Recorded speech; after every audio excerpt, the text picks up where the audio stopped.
Welcome back to the channel, everybody. Thank you so much for joining me and allowing me to continue to be your daily advocate. If you're new here or you're not subscribed for any reason, please do me a huge favor and hit the subscribe button. Thank you to all of you who have been watching and following me for so long. It truly means a lot, and I'm glad that I can be this person. $1.747 trillion market cap. We're off by 4.84%. It is March 10th, 2022. Let's get into this very quickly. 39,200 plus for Bitcoin currently right now. 6.63% down on the 24-hour, 7.24 on the 7-day. So you can see most of those losses in the last 24. $2,600 plus for Ethereum and XRP right now, back at the number 7 spot, 73 cents.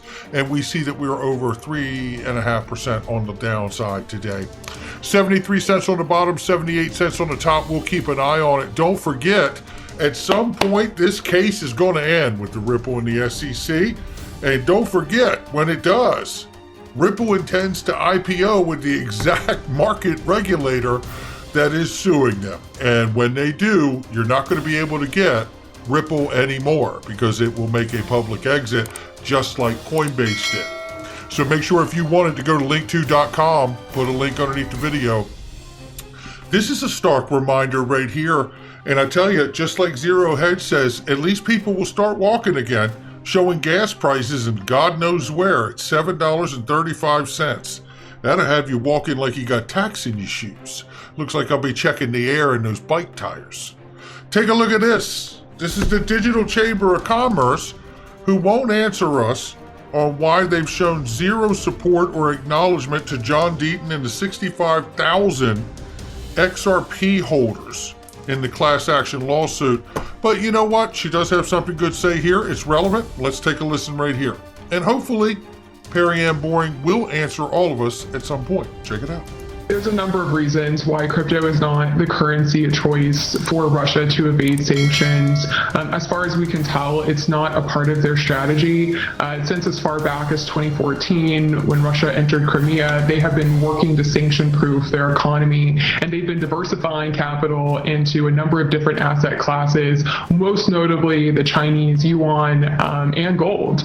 But the best we can tell, crypto is not a part of their strategy or has not played a role to understand that, but in other words, you're not worried, or you think that this move afoot by, ours isn't the only government looking at doing this, so that this is something that could be a serious headwind for cryptocurrency investors? Yeah, I mean, further, crypto is traceable and it's trackable, and eventually these transactions, they're going to flow through regulated platforms like... Oh, there we go. And listen to what she says. They're going to flow through regulated platforms. Crypto exchanges. Like crypto exchanges. That's the part I wanted you to hear right there.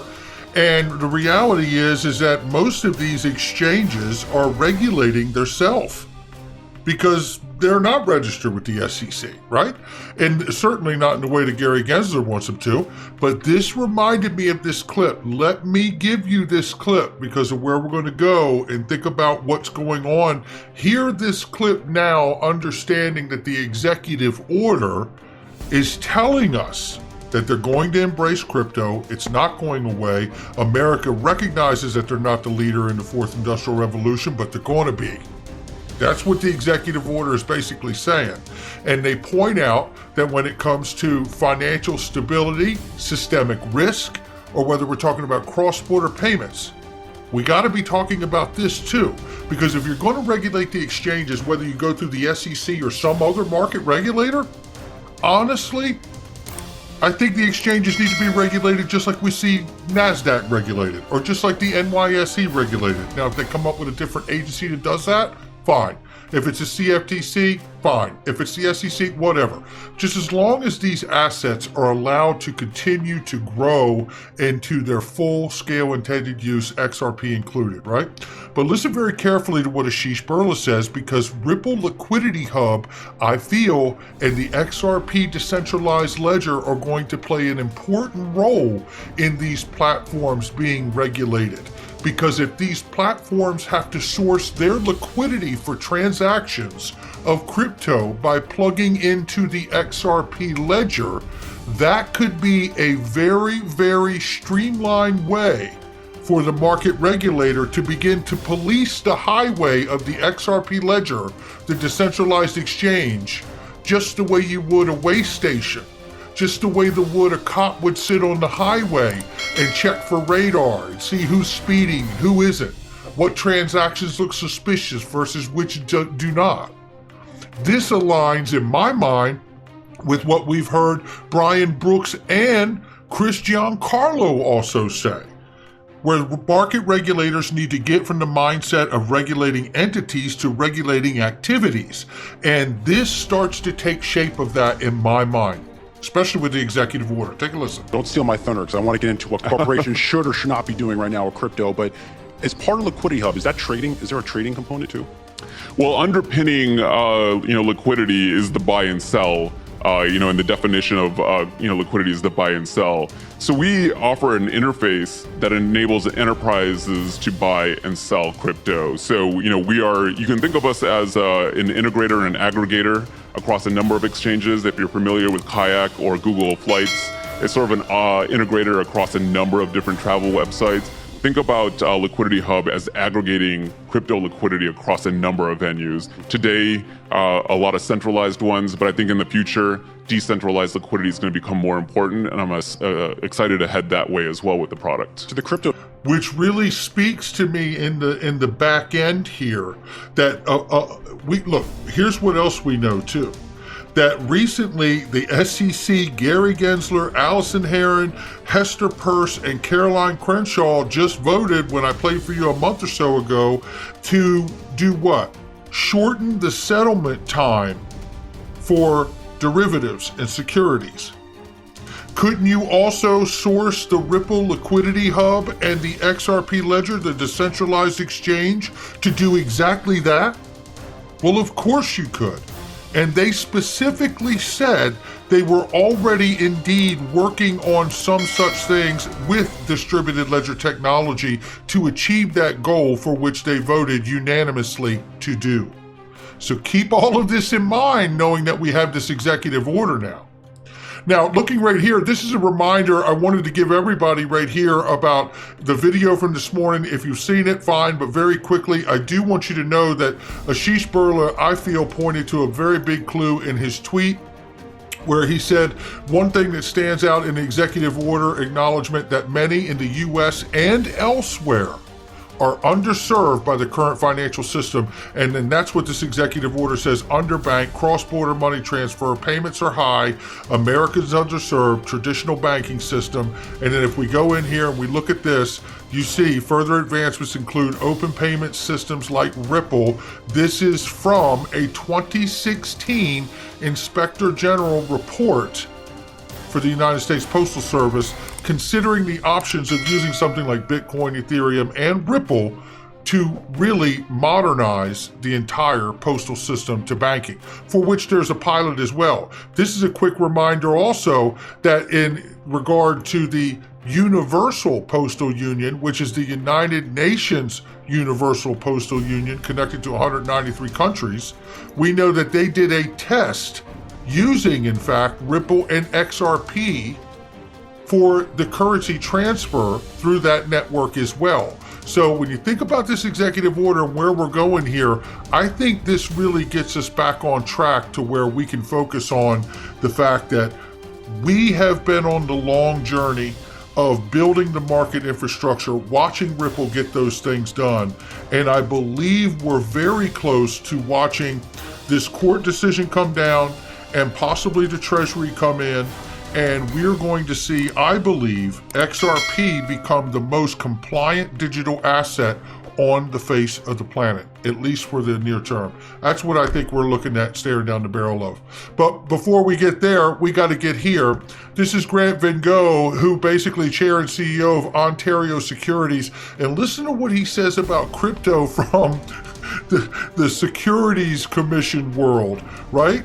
They consider this not real, it's decentralized, that he acknowledges, but this isn't democratized finance with crypto. This is shadow banking.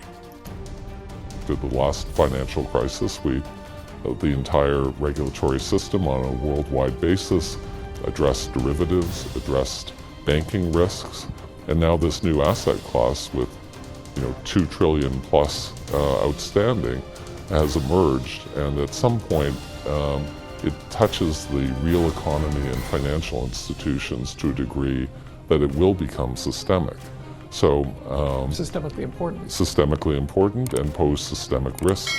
And I think we, as a regulatory community, have to be ready for that, and we can't afford to be behind on an issue that could be fundamental to stability. And are you talking about it like almost like a shadow banking? Yes. Yes. that is a resounding yes. He's talking about it, right? So look, at this point, it is clear to me that the regulators, whether it be a prudential regulator like the Treasury, right, and FSOC and OFAC, or whether we're talking about the market regulators, or whether we're talking about Congress, honestly. This is going to be the enforcers, all of those, to play a role to bring this power and relevancy back into the bank's hands. I just finished an incredible Link to Lunch and Learn, and I hope you were able to be a part of it. If not, they will make it available, I'm sure, the recording. Please go watch it. It was myself, digital asset investor, Rob Cunningham, Jennifer, and I forget her name, forgive me, Jennifer, but incredible insights from everyone in that conversation. And shout out to Nick and Ray and Karim and everybody that helped put it on from the Link 2 family. And I have to say, there was a point in there where we were discussing about this whole idea of where we're going to and what we're about to see. And what I believe we're about to see is that one of the big missing puzzles, as DAI talked about, was custody. And there's no problem with institutional custody, but when it comes to the retail holder, we're all trying to figure out where to be. Cold storage, hot storage, which exchange, no exchange. The truth is institutions don't have this issue. They don't have this problem, just as DAI had mentioned. The bigger issue is that I believe that through this regulation, executive order, and everything that's about to roll out, this is going to put the relevancy and power and control back into the bank's hands. They've been watching their customers for over 12 years go across the street to a crypto exchange to buy Bitcoin and other cryptos. And they didn't make a dime. Right? Well, now you have the trusted name of the banks who will be able to provide custody, FDIC insured and the like. And that is going to make someone who's not a speculator or a prospector, investor in this space like you and I very, very comfortable. And to be truthful, the right bank, the right program, it'll make this guy comfortable too. Take a look right here. I wanted to show you this because this is a article I covered this morning, but I'm only showing you this because at the bottom here, John Deaton notes that although Ripple suggested in a recent court filing the SEC lawsuit could end before November 18th, the case could reach a settlement before the end of the first half of this year if the SEC also follows other U.S. allies and the way they weighed in that XRP is a non-security. So keep that in mind. But this article right here from Rosalind Layton. Now, Rosalind Layton, this is where it all started, and shout out to you, Rosalind, because Rosalind is the first person who started to pick up on what was happening with ETHgate and cited articles and videos and things that we had found from Digital Asset Investor and myself. And then Digital Asset Investor really has led this charge, and shout out to him in doing so. But I wanted to show this article here because she makes a great point here about Biden's executive order promises the world fintech investors and innovators just want stable regulation. She goes through this, and it's a crime that I'm not able to read this to you because I don't want to go too long today, but I'm encouraging you to do it because it's on my Twitter page. But what I'll say is that she gets through this and basically acknowledging everything that's been in front of us, this whole journey and road here, to say this: if the president is not willing to back a coherent framework, there's no reason for this administrative minions to do so. With Biden punting and Congress unable to legislate, court is the last stop for justice against a runaway train of regulatory overreach. Let's hope that the cryptocurrency trial of the century ends with the judge's public decision rather than the parties settling in private.